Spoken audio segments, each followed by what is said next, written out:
Good afternoon, ladies and gentlemen, and my thanks go to the organizers of the Manufacturing Indaba for the invitation to this important and timely event. This session focuses on special economic zones and how these can be leveraged for African industrialization and integration. Discussions at national, regional, and continental level in Africa have involved a reimagination of the role of industrialization. And as we prepare to roll out the African Continental Free Trade Area, certainly African trade integration seems to be accelerating. I am joined by an incredibly qualified panel who are very well placed to help us answer the thematic questions around SEZs, industrialization, and integration. Please welcome our esteemed panel, Dr. Neva Makgetla, Senior Economist at Trade and Industrial Policy Strategies, TIPS, Ms. Kashifa Bukis, CEO of the Saldanha Bay IDZ, Mr. Hamish Eskine, CEO of Dube Trade Port Corporation, also our sponsors for this event. Thank you very much, Hamish. And our colleague and partner to the north, Ms. Mantla Sankaloba, CEO of the Botswana Exporters and Manufacturers Association. Welcome, everyone. According to the United Nations Conference for Trade and Development, using last year's estimates, special economic zones are used by more than 140 economies worldwide. Almost 75% of developing economies and most transition economies use SEZs. At least 500 more are in the pipeline, and most special economic zones are multi-activity or multi-sector zones. Mauritius was the first African country to introduce its EPZ Act in 1970. Ghana, Liberia, and Senegal followed also in the 70s. Yet, SEZs and free zones were only freely adopted in the 1990s as developing country governments liberalized, in particular to mimic the economic rise of the East Asian tigers. Today, there are more than 230 established SEZs in nearly 40 African economies, many of them still under construction. SEZs in our largest economies on the continent, Nigeria, Egypt, and South Africa, are well developed. But across the smaller Sub-Saharan African economies, these programs have been used to enhance manufacturing and exports in low-skill, labor-intensive industries, such as garments and textiles. Although, as programs have matured, countries have been targeting a much more diverse series of sectors and pursuing higher value addition across sectors. As we're probably aware, weak infrastructure and a lack of institutional capacity particularly hinder economic development in Africa and as most other developing countries. It is thought that these special economic zones allow governments to concentrate administrative resources and infrastructure in these predetermined geographic centers, and this effectively addresses these structural weaknesses. In the South African context, the Special Economic Zone program, provided for by the SEZ Act of 2016, is focused on industrialization, agglomeration, facilitating intergovernmental coordination, and socio-economic development. All these priorities are clearly defined in government's policies, in particular, the National Industrial Policy Framework, the IPAP, the Industrial Policy Action Plan, and the National Development Plan. Now, I think that Dr. Neva Makgetla is uniquely qualified to provide a policy overview in this context. Dr. Makgetla has been senior economist at TIPS since November 2015. She was also deputy DG for economic policy in the Economic Development Department from 2010 to 2015. Before joining EDD, Dr. Makgetla also worked for presidency the DBSA, Development Bank of Southern Africa, as well as other government departments, and was also a senior economist for COSATU. Prior to 1994, Dr. Magetla worked in various universities in Africa and the United States. She is member of the National Minimum Wage Commission and a prolific researcher and economic critic. Let's jump right in and ask Dr. Neba Magetla to provide us with some of the detail around the South African SEZ program and how it intends to achieve some of these aims that we discussed earlier. Thank you, Dr. Magetla. Thank you. I mean, I think that the thing about the SEZ program is that, like many of these programs, we need to be very clear about what it's trying to achieve. And I would be really interested to hear what the representatives of the specific SEZs, how they see that.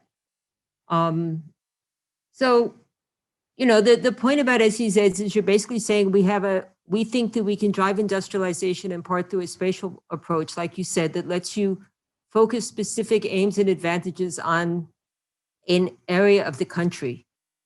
And then the question becomes, well, why would you do it in just an area and not in the whole space? And I think it's important to look at where the concept comes from to understand that. So basically, the concept really arose in Asia, and they had three different reasons that you can see.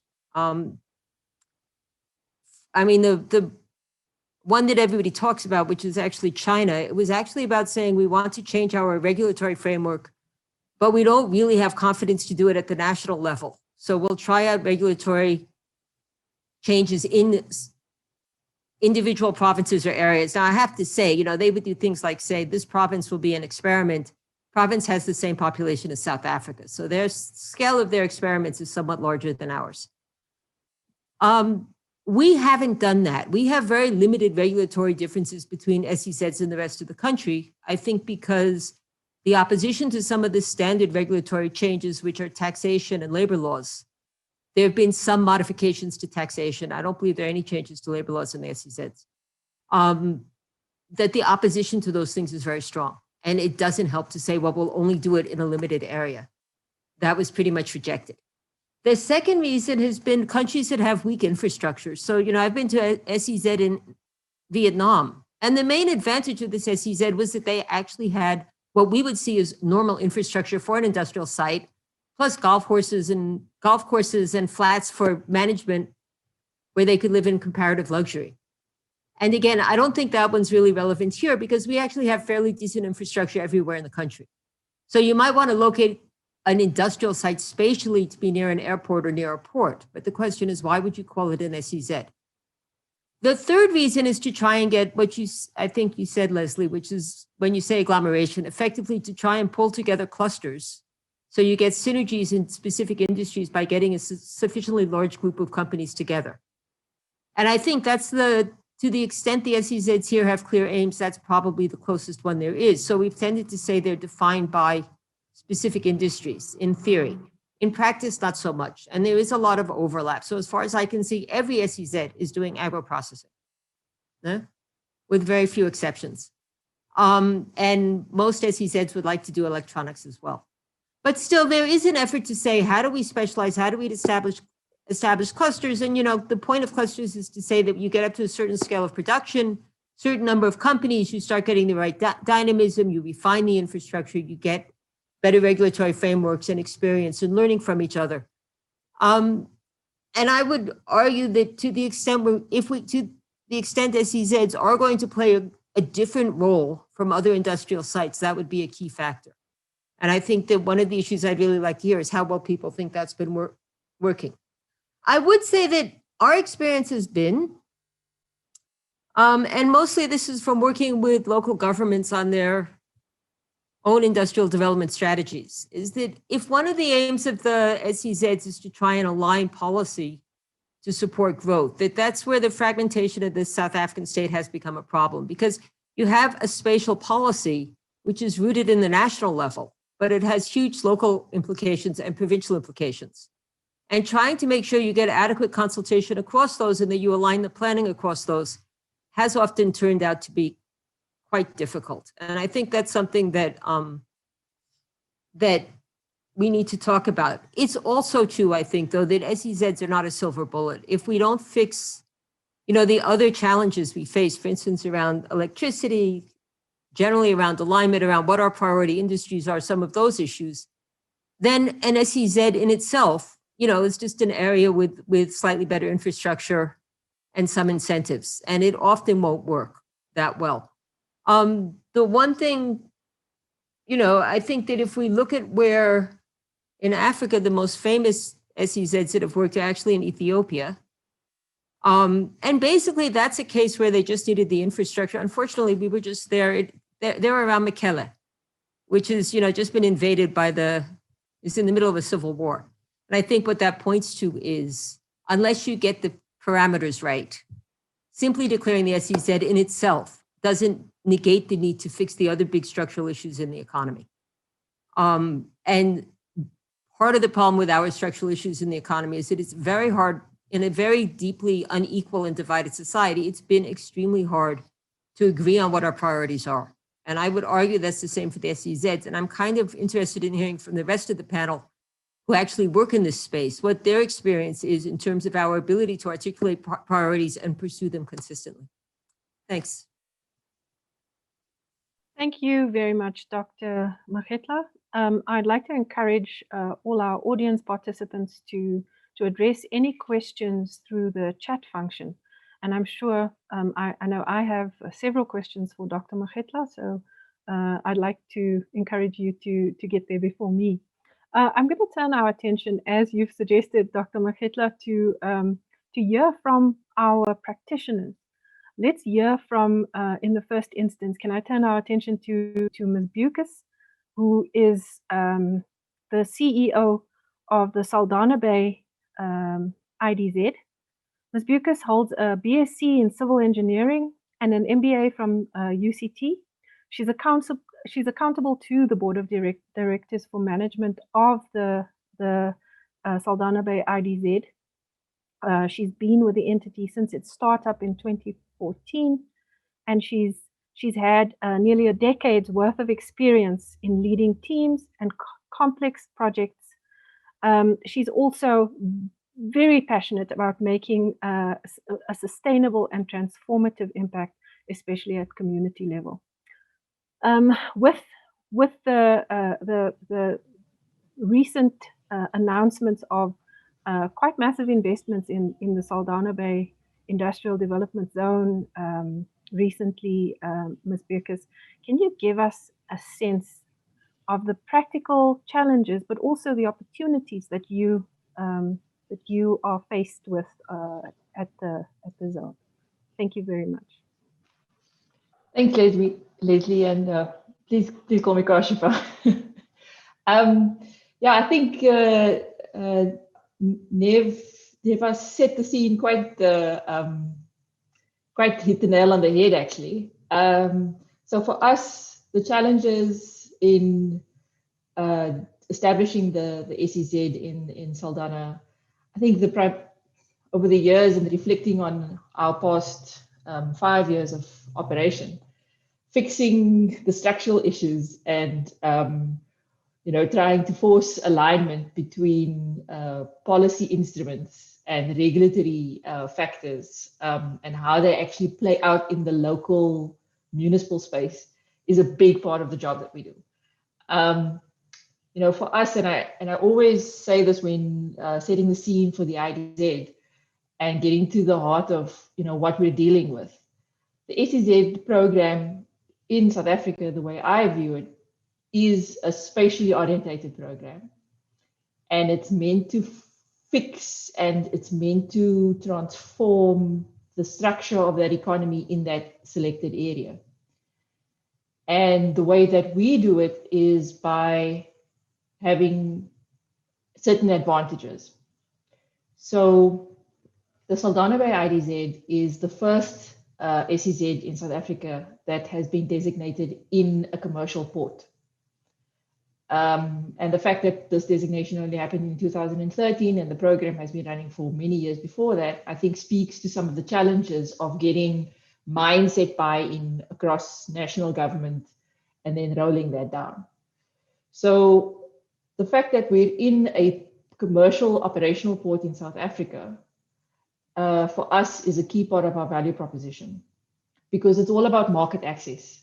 If you look at all of the documentation on SEZs and industrialization and competitiveness, and I'm sure across Africa, it's primarily about how do you increase competitiveness. It's about market access. That's the one opportunity in the IEZ.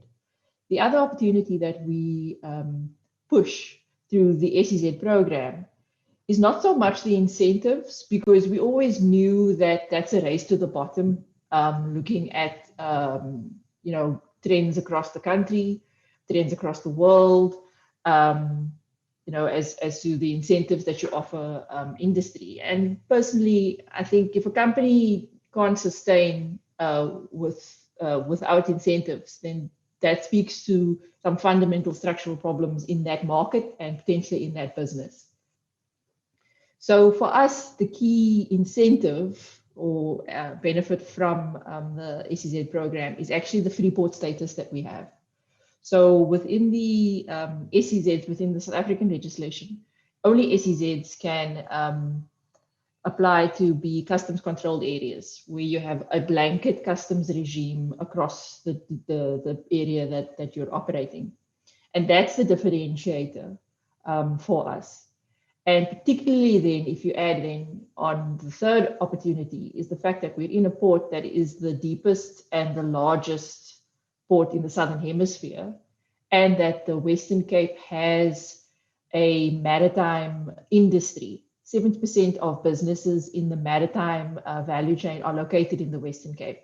And by maritime, I'm talking about the fishing industry and the engineering and manufacturing and the logistics value chain, all of around that. But also the fact that it has been a traditional petroleum node for petroleum trading, and a lot of shipbuilding, rig building, boat building, repair work is carried out in the Western Cape. So when you add those factors, those are the opportunities that we represent and that we purposefully leverage to warrant our position. Now, as I've mentioned, one of the challenges is just about getting alignment. But for us, the other challenge is that we are supporting an emerging industry. It's a small element of the Western Cape economy, but it has, in our view, big potential for growth because of the employment creation spillover effects. So one of the second other challenges for us then is about localizing that value chain whilst remaining globally competitive.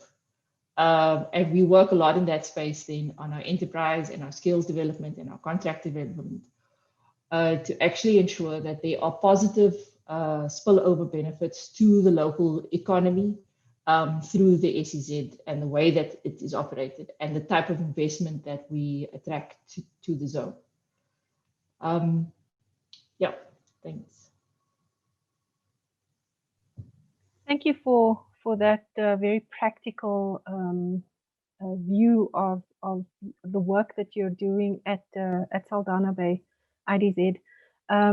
I think you're probably related to you, the Dube Trade Port Special Economic Zone. What would you call it? A brother IDZ. And again, we do want to acknowledge Dube Trade Port for the sponsorship of this event. We are very grateful. I'd like to introduce Mr. Hamish Eskin, who is Chief Executive Officer of the Dube Trade Port Corporation. He's the driver of the Special Economic Zone, which has been developing a world-class manufacturing and air logistics platform. If you can see, I think I've copied verbatim the banner to his right shoulder around the King Shaka International airport. Hamish, could we turn to you and get your insider perspective of, I think in particular, the SEZ's priority sectors, the kinds of incentives that you offer to investors, and some of the challenges that you've encountered. How do they relate to the experiences at the Saldanha Bay IDZ? Thank you. Thanks, Hamish. No, thank you, Leslie. And I think Dr. Makhetla, as Kashifa did say, I think her analysis is 100% and it's correct. And it's probably the challenging environment we then implement within, because if you don't create value and you don't make SEZs contribute within that broader framework of the economy, then there's a very real risk that they will fail. I think with Durban Tradeport, I must say up front that we're actually one of the youngest SEZs, ironically. What happened in our process was we primarily started the project as a relocation of the old Durban International Airport to a new 2,000-hectare greenfield site. And in doing that, in our engagements with the national minister at the time, it was, if this spending is going to occur on bulk infrastructure at this scale, make sure it has the widest possible economic impact and contributes within the context of the economy which it's occurring. So we did a number of studies utilizing international support where we looked at the kind of examples where integrated logistics were occurring around the world. At a major port city like Durban, we benchmarked around the world what had changed since South Africa had come back into the global economy. Because really we started this project back in about 96, 97, reintroduction of global trade. And really what we found is this need to have multimodal integrated logistics. So goods were moving increasingly around the world by sea, by air, by road and rail. And a weak point in Durban's manufacturing economy and logistics economy, which is a huge part of what the city does, was the inability to really be able to support international traffic for that 5 to 10% of goods that travel by air, but need just-in-time integration into manufacturing platforms and distribution of high-value product. So when we master planned the airport, master planned it not just to be a passenger airport, but for it to be the core and the heart of an economic development project, which could accommodate the industrial uses, the commercial uses, agricultural uses, and provide infrastructure over the long term. And at that point, interestingly, we did look at making an IDZ application, and we put a lot of work into it. And we withdrew the application in about 2006 because we couldn't see what the value was. We were looking at what it was we wanted to achieve, and there just seemed to be too many layers added in that didn't have an inherent value that would spill over. So we chose not to pursue that. And we then went into business, and we went about the business of saying, well, how do we prove our place in the economy? What are the kind of industries that are going to thrive off this? And that's really when we completed construction in 2010. For the first 6 years or so, that was our journey of bringing our industrial parks to life. We took over the operating of the cargo terminal, which is quite a big shift in South Africa. It was the first time ever a provincial public entity ran an international cargo terminal. And we wanted to add value in layers so that those coming into the zone and coming into our environment could see what it was that we were providing. And there are all of the environments I think Neva touched on, which is bulk infrastructure, reliable, well-provided, well-operated bulk infrastructure with a good operational environment. When the SEZ Act then was revised and came through, the provincial government did say, look, you've gone so far down the road, we've got Richards Bay. We really think that the having the SEZ layer on portions of the land that you operate at Durban Tradeport would add value to the broader economy. And that coincided with a time where we were starting to get a lot of international investor interest. And I suppose, you ask the question, well, why SEZs? Quite often it's an investor preference. So we would have investors coming from the East, for example, Samsung being probably our prime example, where almost their mandate coming into this economy was to be in an SEZ. Or, I think Kashifa's right, SEZ benefits, tax benefits, they are top up. They don't make a project work or not. But what we found was, and we're increasingly finding this preference choice, and maybe it's because of global experience of being in other SEZs around the world. I think there's a sense that the regulatory environment, being a government regulatory environment and us being a public entity, gives the foreign investor a degree of security that they're looking for. Now, I think, as we progressed with that, we realized, that the key, when you engage at that level, what are the key elements that foreign direct investors, but actually far more interestingly, and I think far more encouraging in the last few years, has been the number of domestic investors who are wanting to expand and grow, who've been attracted into SEZs in quite often unusual circumstances. We, for example, don't do land sale. So we, as government, would own the land into perpetuity. So we're doing land leases, and we were told that'll never work in the South African environment. Land ownership is too important. But actually what we found is a complete shift in the way the models of investment are occurring, that land leases are now preferred and are a very common model in most SEZs. And maybe just to take that a step further, what land leases give us is the possibility to lower barriers to entry into SEZs. And I think it's becoming a very important feature. So we can structure land leases that favor how the customer and the client want to invest, so that we take a lot of the capital burden away up front, and we're able to do a recovery on an annuity basis over a long period of time. Now, where that's really started to take an effect now in the last couple of years is if you combine that with the Black Industrialist Project, if you combine that with the Growth Fund and some of the DFI lending, you're able to create an environment that genuinely opens up investment opportunities well beyond what the normal economy, so to speak, would be able to do. Because as a public entity, we can take a longer term view on our returns. We're a Section 3C entity moving to a 3D, and we're able to suddenly open up the base to a whole new group of industrialists and manufacturers. And then we've brought on top of that a layer which is, well, how do we even take that capital burden away even more? And we've done a combination of mini factories, 250 square meter for startups, to 2,000 square meter factories, 4,000 up to 10,000, where we actually invest in the infrastructure. And each of those is a step towards lowering the time barrier, which is often very important. Manufacturers and entrepreneurs aren't so great at estimating time in terms of how quickly they can get into the ground. And if you've taken care of a lot of that ahead of them, you can create a very conducive environment to quite quickly bring investment into the ground and create the jobs and bring the capital in.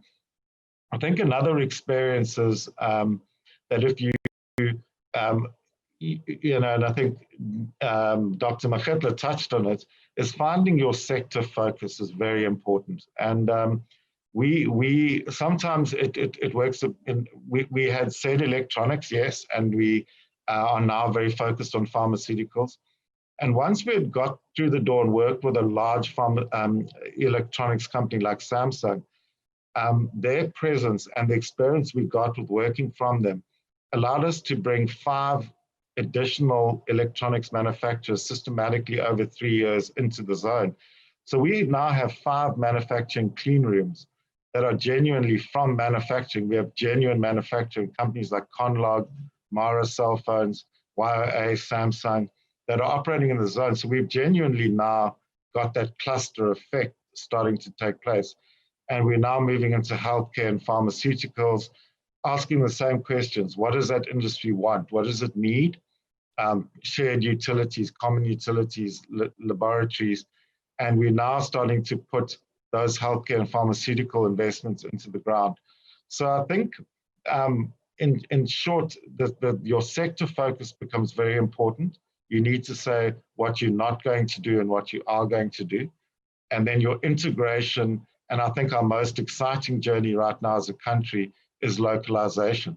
How do we stop exporting jobs and start bringing that manufacturing capability back into the country? And I think SEZs can play that role. They can very definitely contribute to that because they have that ability to lower barriers. But I'll stop there. But that's been our experiences, to be frank. Thank you very much for that, Hamish. Much appreciated.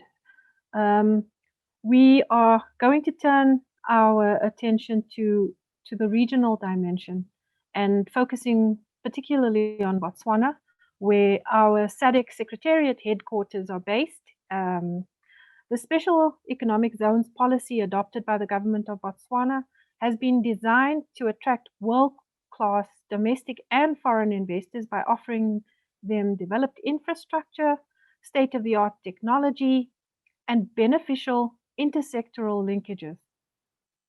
But I think more importantly, the focus on a specially trained, skilled labor force. I think in this context, probably Ms. Mantla Sankoloba is exceedingly well positioned to give us this overview in terms of how Botswana has positioned itself, I think not only from a government perspective, but in terms of how the private sector is participating to assist in developing this skilled workforce in order to attract investors. So I turn over to you, Mantla. Thank you very much for joining us. Thank you so much, Director of Ceremonies. I think we must first of all recognize that ours in Botswana is a very young special economic zone area that we've heard. It's just been a couple of years, less than 3 years, of course. So it's really young, it's still at the stage where it's finding its foot.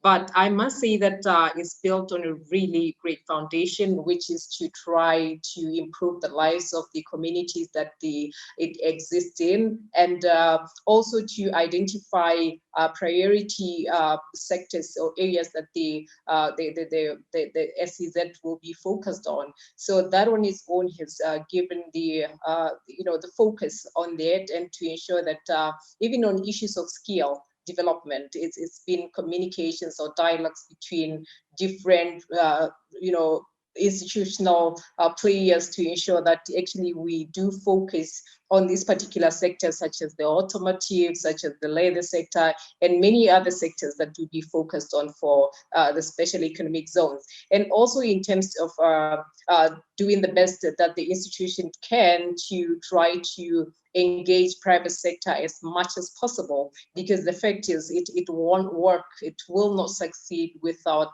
proper engagement of the private sector to ensure that if there is any triple P models that the special economic zone would want to go into in terms of infrastructure development, it is something that is lucrative for the private sector to actually participate in that. And also the efforts of the zone to create linkages with the SMMEs, because remember that this is for communities to benefit from that, and who else other than the SMMEs would be better placed to represent communities in order for them to benefit from such arrangements. So a very strong participation of the SMME support in terms of allowing them to be catalysts of a much fundamental and entrepreneurial culture that the country would want to get themselves into. So it's very interesting that as we develop it, as we start it up, we look into those areas to ensure that the countries, companies, even those who are not yet within the zone itself, are also benefiting in such. And also, you'd understand that the motive again is to get as much of FDI as possible, and also domestic investment in such areas, because we truly believe that it's very good, it's very important to also have as much of regional investment and also domestic investment, because these are the kind of investments that would be there for a long haul. They will be there even after such incentives that would come up with the special economic zones do exist. So it's very important, as much as it's a scary thought, that such incentives are actually, they have a lifespan. Therefore, you got to be careful about what kind of investors you are attracting into such. Are they the kind of investors when things are not really as desirable as they would have been? You know, we are going through the different times now of COVID-19 where the unexpected has happened, and therefore you'd find that such has some kind of impact on how business is being done, or how things are happening now as they were not foreseen before. So it's very important that as we attract such FDI or any kind of investment, we actually attract the good ones that would actually be there and focus and be committed to the cause that they have gotten themselves into. So I think it's a very exciting time for us as a country to see ourselves. We do hope that we do succeed. We have benchmarked, of course, with other countries that have done well. I think Kenya also, as much as Ethiopia, stands out because they have done it before. And also for us, again, as a country, at regional level, in terms of regional integration, as much as it's a scary thing to think about that, you know what, countries now are going to be inward looking. They are literally going to look at themselves and say, you know what, I'm going to localize this as country A. I'm going to be inward looking. I'm going to make sure that I actually support my own within my own country. But it's a scary thought when you speak of regional integration at the same time. But again, it will depend on the maturity of countries as to how they see or define the ideology of regional integration in order for them to allow themselves. Because remember that it's not only about what the country has or what they are endowed with, it's also about how do you work with one another, because you can't be 100% complete. You can work in silos. So it's very important that countries do identify themselves with others and see how they can best work this out to ensure that all countries benefit. I know it sounds like a floppy thing to do. It sounds like but it's something that can be doable. Remember that we also have the AFCFTA, which of course is going to allow countries to kind of work with ease together and ensure that such comes to pass and benefits the majority of our people. Thank you so very much for that, Mantla. And I will be circling back to you in our first round of questions to unpack a little bit the issue around regional integration in the context of these local SEZs. So you can prepare yourself for a question on that. I'd like to pose my first question to Dr. Neva Makgetla, and maybe ask her to tease out, Neva, if you could tease out this concept, this COVID-19 and probably post-pandemic phase has us thinking about a reimagination of industrialization in the first instance, the way in which industrialization in the African context and supported by this mega regional trade agreement, the African Continental Free Trade Area. How do we resolve this industrialization complex, if you will? We've been thinking around a new sustainability model of industrialization. How do we unpack this new concept of industrialization? Cleaner, greener, more sustainable, more durable, and in the context of special economic zones where there's no doubt an emphasis on manufacturing, on industrialization as we used to understand it. Perhaps you could give us some advice in terms of our thinking as this begins to mature in this new